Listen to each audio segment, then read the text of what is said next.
잃어버린 세월에 끈 동백꽃 브로치. 오전 10시 법정에는 무거운 침묵이 흘렀습니다. 재판장석에 앉은 한재호 판사는 30년간의 법조 경력에도 불구하고 오늘따라 왠지 모를 불안감을 느꼈습니다. 창밖으로 들어오는 늦가을 햇살이 법정 바닥에 길게 드리워져 있었습니다. 방청석에는 몇몇 사람들이 앉아 있었고 검사석과 변호인석도 각자의 자리를 지키고 있었습니다.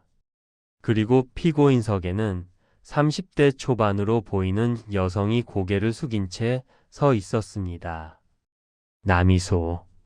한 판사는 사건 기록을 펼쳐 들었습니다. 그의 눈이 기록을 따라 천천히 내려갔습니다.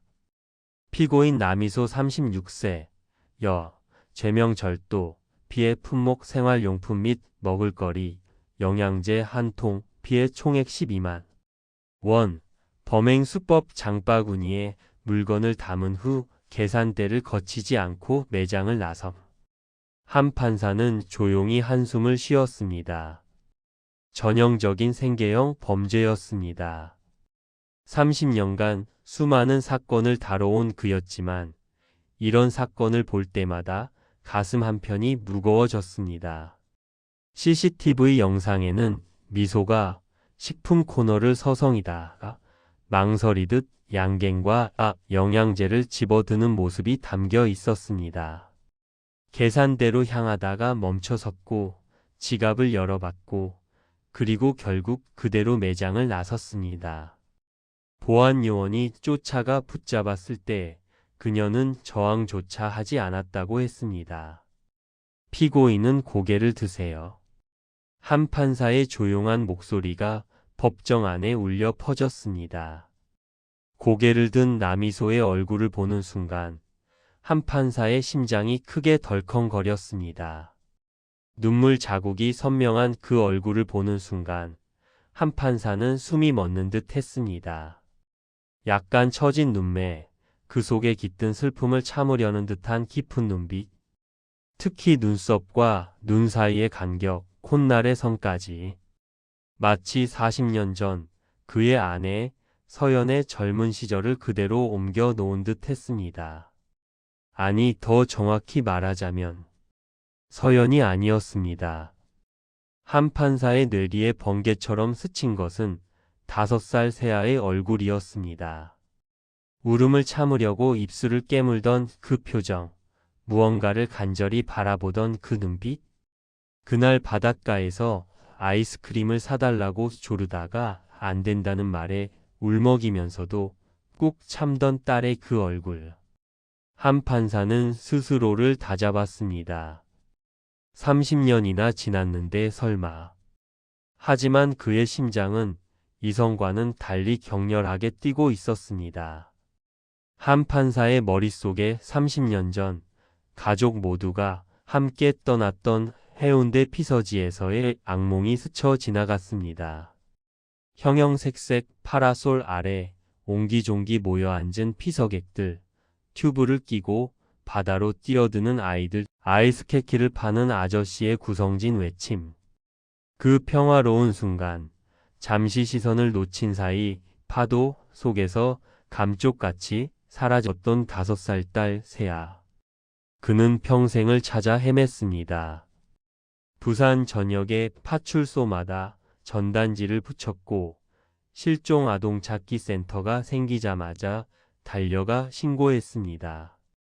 주말마다 해운대를 찾아가 모래사장을 헤매고 TV 방송국에 사연을 보냈습니다. 하지만 그 시절 휴대전화도 CCTV도 없던 시절 바닷가에서 사라진 아이를 찾는다는 것은 하늘의 별 따기였습니다. 피고인 할 말이 있습니까? 미소는 떨리는 목소리로 겨우 입을 열었습니다. 죄송합니다, 판사님. 병원비로 가지고 있던 돈을 다 쓴 상태였어서. 정말 잘못했습니다.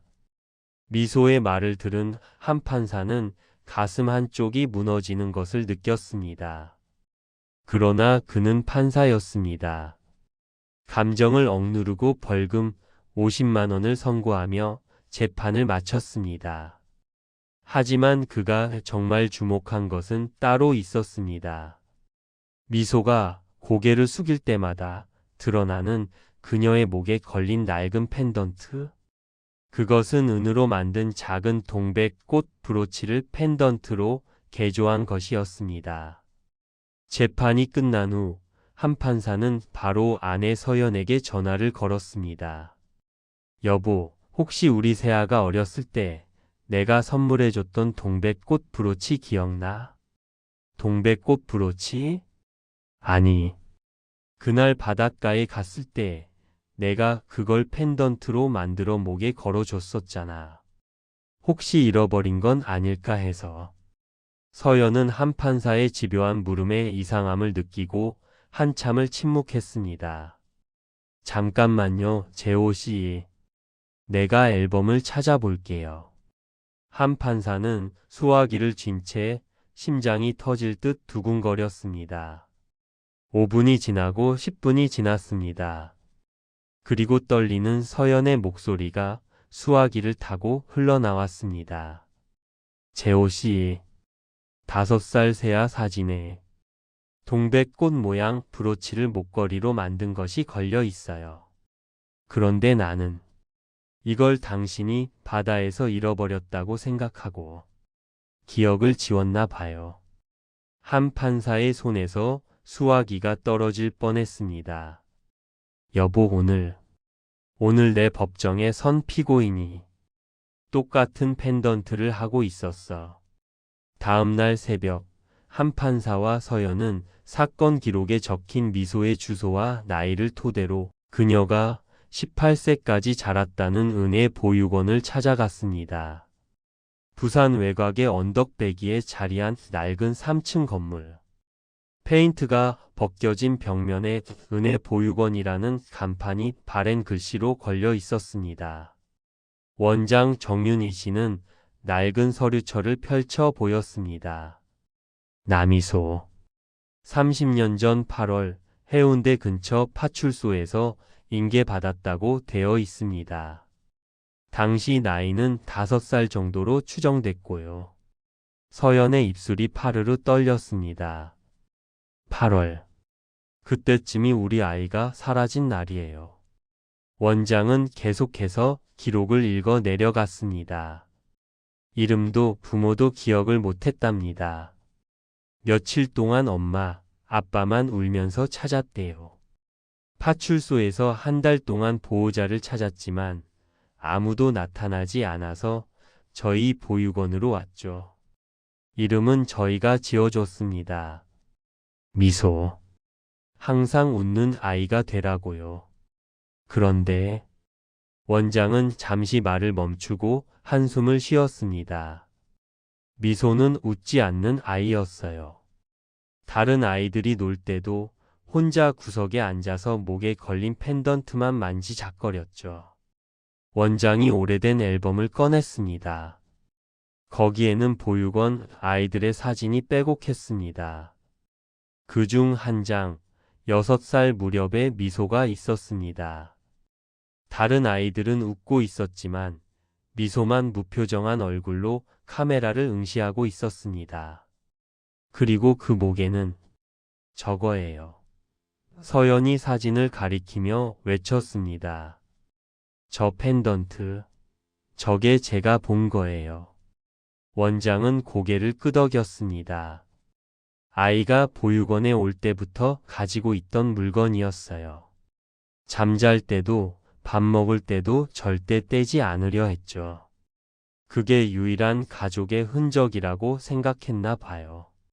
원장은 무거운 표정으로 미소의 지난 세월을 이야기하기 시작했습니다. 미소는 조용하고 착한 아이였어요. 하지만 너무 착해서 문제였죠. 다른 아이들이 괴롭혀도 대들지 않고 자기 것을 빼앗겨도 그냥 참았어요. 선생님들은 걱정했지만 저희도 아이가 너무 많아서 일일이 챙겨주기 힘들었죠. 초등학교 때는 공부를 잘했어요. 담임 선생님이 중학교는 꼭 보내라고 하셨죠. 그런데 원장의 목소리가 떨렸습니다. 중학교 2학년 때 갑자기 자퇴했어요. 우리도 이유를 몰랐는데 나중에 알고 보니 보육원 후원금 때문이었답니다.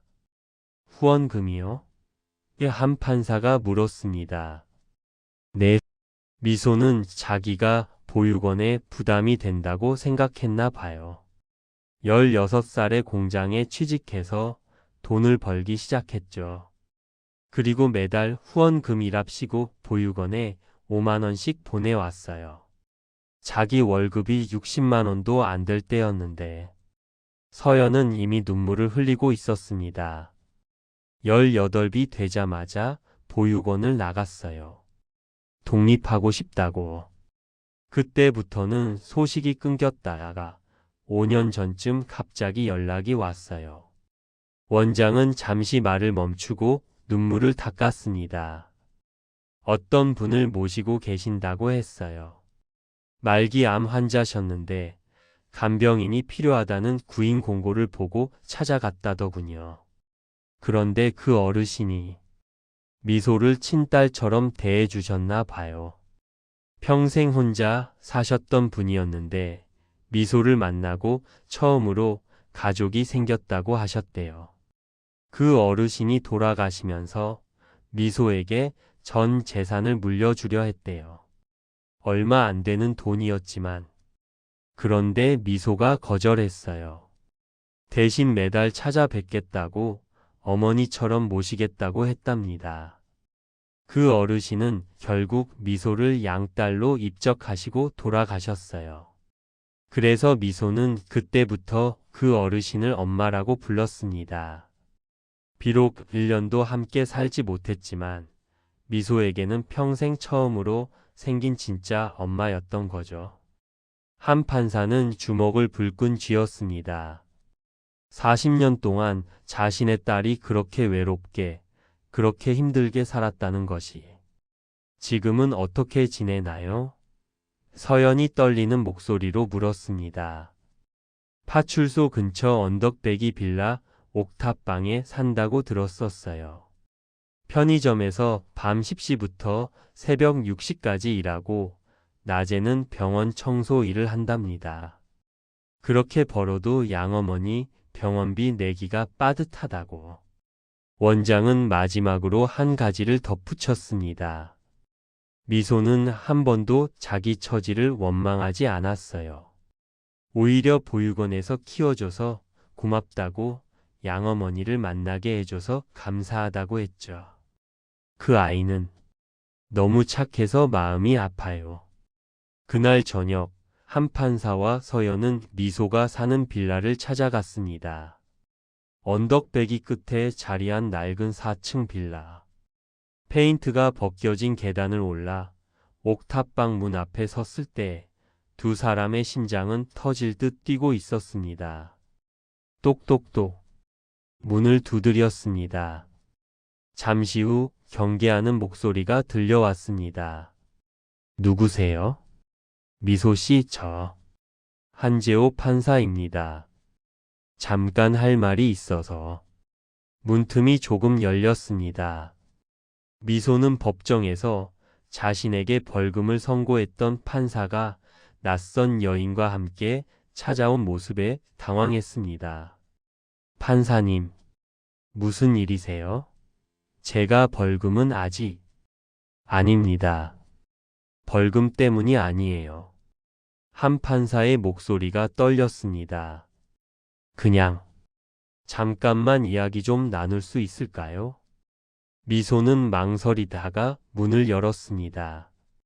좁은 옥탑방 안으로 들어선 두 사람은 가슴이 먹먹해졌습니다.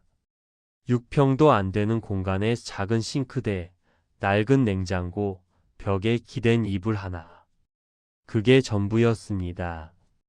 앉으실 곳이 없는데. 죄송합니다. 미소가 작은 목소리로 말했습니다. 괜찮아요. 서연이 바닥에 앉으며 말했습니다. 미소 씨 혹시 이거 좀 볼 수 있을까요?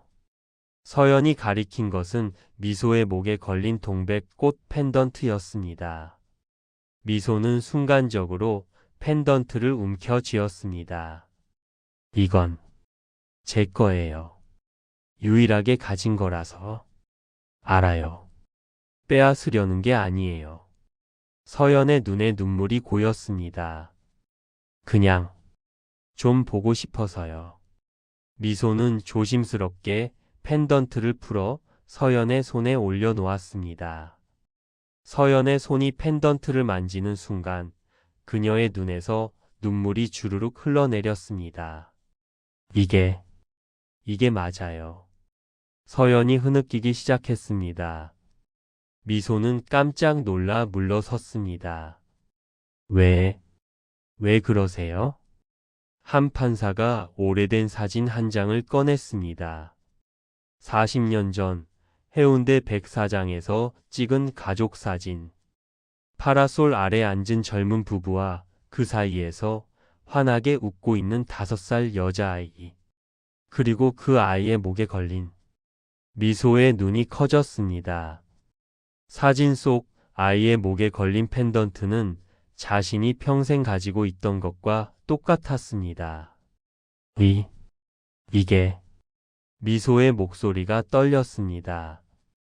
한세야. 30년 전에 해운대에서 잃어버린. 미소가 고개를 저었습니다.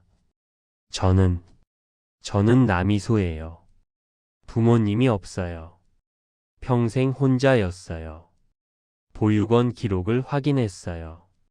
서연이 떨리는 손으로 서류를 꺼냈습니다. 30년 전 8월 해운대 파출소에서 인계받은 5살 여자아이. 이름도 부모도 기억 못하는.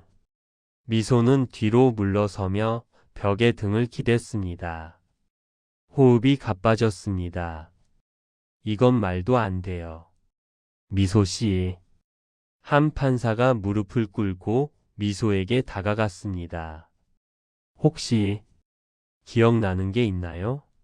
아주 어렸을 때 바다에 간 기억이나 엄마 아빠를 부르며 운 기억이. 미소의 눈빛이 흔들렸습니다. 저는 잘 기억이 안 나요. 그런데 가끔 꿈을 꿔요. 무슨 꿈이요? 서연이 물었습니다. 파란 바다가 나와요. 그리고 누군가 저를 안아주는 따뜻한 느낌. 그리고 이 펜던트를 제 목에 걸어주면서 우리 새야 예쁘지? 하고 말하는 목소리. 맞아. 우리 새야 예쁘지? 그렇게 말하고 펜던트를 걸어줬어. 미소는 몸을 떨었습니다. 30년 동안 잊고 살았던 기억이 물밀듯이 밀려왔습니다. 파란 바다, 따뜻한 품, 엄마라고 부르던 그 목소리. 하지만 그녀는 그 말을 입 밖으로 꺼낼 수 없었습니다. 너무 오랜 시간 혼자였습니다. 부모라는 단어, 가족이라는 개념이 너무 낯설었습니다. 아니에요. 미소가 고개를 저으며 뒤로 물러났습니다. 저는 그냥 남이소일 뿐이에요. 이름도 보육원에서 지어준 거고. 저는 아무것도 기억 못해요. 서연이 떨리는 손으로 미소의 뺨을 감쌌습니다. 기억 못해도 괜찮아. 우리가 기억하고 있어. 내가 얼마나 귀여운 아기였는지, 얼마나 밝게 웃었는지, 모래성 쌓는 걸 얼마나 좋아했는지. 모래성. 미소의 눈빛이 흔들렸습니다. 그녀의 머릿속에 흐릿한 장면이 스쳐 지나갔습니다. 하얀 모래, 파란 바다, 그리고 모래성을 쌓고 있는 작은 손. 세아야, 넌 항상 조개 껍데기로 모래성을 꾸몄어. 이게 궁전이라고 공주님이 산다고. 서연이 울먹이며 말했습니다. 공주님. 미소가 중얼거렸습니다. 저 가끔 꿈을 꿔요. 모래성에서 누군가 저를 공주님이라고 불러주는. 한 판사가 무릎을 꿇고 미소 앞에 앉았습니다. 그의 손이 미소의 손을 조심스럽게 잡았습니다. 세아야. 아빠가 늘 그렇게 불렀어. 우리 공주님 모래성 예쁘게 만들었네 하고. 미소의 눈에서 눈물이 주르륵 흘러내렸습니다. 저는 안 돼요. 왜 안 돼? 한 판사의 목소리도 떨렸습니다. 우리 딸인데, 30년 만에 찾은 우리 딸인데, 저는 버려진 거잖아요. 미소가 소리쳤습니다. 그녀의 목소리에는 30년간 쌓인 상처가 배어 있었습니다. 제가 5살 때 아무도 안 찾으러 왔잖아요. 저는 매일 기다렸어요. 보육원 문 앞에서 누군가 저를 데리러 올 거라고. 제 이름을 불러줄 거라고. 근데 아무도 안 왔어요. 아무도. 서연이 미소를 다시 껴안으려 했지만 미소는 벽에 등을 기대며 물러섰습니다. 저는 왜 이름이 없는지 몰랐어요. 저만 선생님이 지어준 이름. 저는 왜 혼자인지. 한 판사가 떨리는 목소리로 말했습니다. 우리가 잘못한 거야. 단 몇 분만 눈을 돌렸을 뿐인데. 내가 사라졌어. 너를 잃어버렸어. 저를 찾으셨어요. 매일. 서연이 울먹였습니다. 단 하루도 빠짐없이. 파출소, 경찰서, 방송국. 갈 수 있는 곳은 다 갔어. 전단지를 만들어서 부산 전역에 붙였고 주말마다 해운대에 가서 내 이름을 불렀어. 제 이름을. 미소의 목소리가 잠겼습니다. 한 판사가 또렷하게 말했습니다.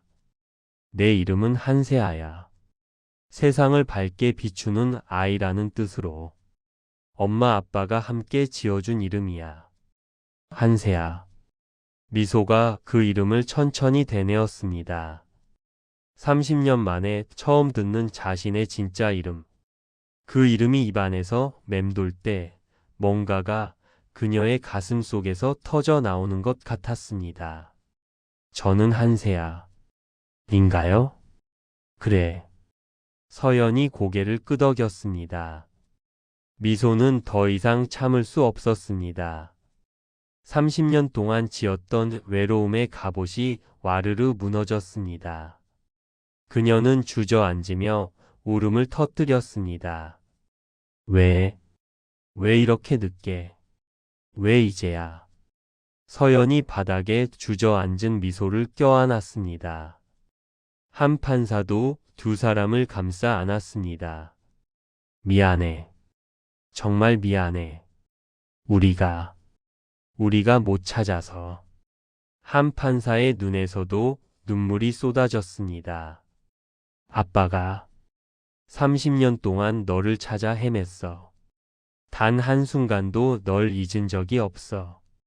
그런데 오늘 법정에서 내가 너한테 벌금을 선고했어. 내 딸한테. 내가 죄인 만들었어. 아니에요. 미소가 흐느끼며 말했습니다. 제가 잘못했어요. 아니야. 서연이 미소의 머리를 쓰다듬었습니다. 내 잘못이 아니야. 내가 그렇게 살 수밖에 없었던 게 다 우리 잘못이야. 미소는 서연의 품에서 30년간 참았던 모든 것을 쏟아냈습니다. 정말 외로웠어요. 밤마다 울었어요. 왜 저만 이런지, 왜 저만 혼자인지. 다른 애들은 명절 때 집에 가는데 저는 갈 곳이 없었어요. 이제 있어. 한 판사가 미소의 손을 꼭 잡았습니다. 이제 집이 있어. 가족이 있어. 미소는 떨리는 손으로 펜던트를 만졌습니다. 30년 동안 그녀와 함께였던 유일한 것. 이게 이게 저를 여기까지 데려온 거예요. 이 펜던트가. 서연이 그 펜던트를 조심스럽게 쓰다듬었습니다. 엄마. 미소의 입에서 그 단어가 새어 나왔습니다. 처음에는 작게, 그리고 점점 더 크게. 그 순간 30년 전 기억이 선명하게 떠올랐습니다. 따뜻한 손길, 부드러운 목소리, 그리고 엄마라는 단어의 온기. 엄마. 미소가 서연을 올려다보며 말했습니다. 이번에는 확신을 담아서. 엄마. 그래. 그래 내 딸. 세아야. 서연이 미소를 꼭 껴안고 목 놓아 울었습니다. 한판사는 더 이상 말을 잇지 못하고 두 사람을 껴안았습니다. 세 사람은 좁은 옥탑방 바닥에 앉은 채 한참을 울었습니다. 30년간의 그리움, 외로움, 죄책감, 그리움이 모두 눈물로 쏟아져 나왔습니다. 미안해. 세아야. 아빠가 널 지켜주지 못해서. 내가 얼마나 힘들었을지. 얼마나 외로웠을지. 아니요. 미소가, 아니 세아가 고개를 저었습니다. 이제 괜찮아요. 이제 저 혼자가 아니니까. 밤은 깊어갔지만 좁은 옥탑방에는 30년 만에 다시 만난 가족의 온기가 가득했습니다. 세 사람은 밤새도록 이야기했습니다.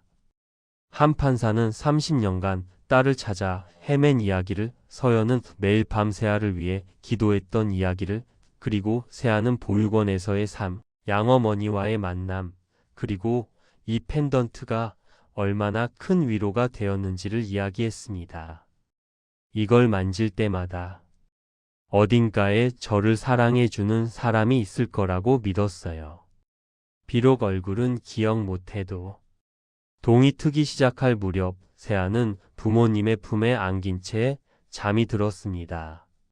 30년 만에 처음으로 진짜 가족의 품에서 잠드는 밤이었습니다. 3개월 후 미소는 더 이상 옥탑방에 살지 않았습니다. 부모님 집으로 돌아왔습니다. 처음에는 낯설고 어색했지만 서연의 정성스러운 팝상과 한판사의 서툰 농담이 점점 익숙해졌습니다. 어느 화창한 봄날 한판사 가족은 다시 해운대를 찾았습니다. 30년 전 악몽이 시작된 그곳. 하지만 이제 그곳은 더 이상 슬픔의 장소가 아니었습니다. 미소는 부모님의 손을 잡고 백사장을 걸었습니다. 파도 소리가 들리고 바람이 머리카락을 스쳤습니다. 아빠, 엄마. 미소가 말했습니다. 이제 기억나요. 그날 파도가 무서웠는데 아빠가 안아주셨어요. 그리고 엄마가 이 펜던트를 걸어주면서 세아야, 이거 절대 잃어버리면 안 돼 하고 말했어요. 서연이 미소의 손을 꼭 잡았습니다. 그래. 그게 내가 우리 딸이라는 증거니까. 꼭 가지고 있으라고. 엄마는 몰랐어요. 미소가 웃으며 말했습니다. 이게 저를 엄마 아빠에게 다시 데려다 줄 거라는 걸. 한판사가 두 사람을 껴안았습니다. 이제 다시는 놓치지 않을 거야. 절대로. 미소의 목에는 여전히 동백꽃 펜던트가 걸려 있었습니다. 40년의 세월을 견뎌낸 작은 펜던트. 그것은 이제 잃어버린 세월을 이어주는 가장 소중한 희망의 끈이 되었습니다.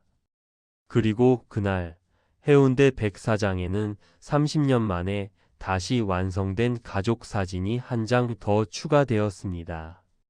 파라솔 아래 앉은 노부부와 그 사이에서 환하게 웃고 있는 35살 딸. 그리고 딸의 목에 걸린 동백꽃 펜던트가 햇살을 받아 반짝이고 있었습니다.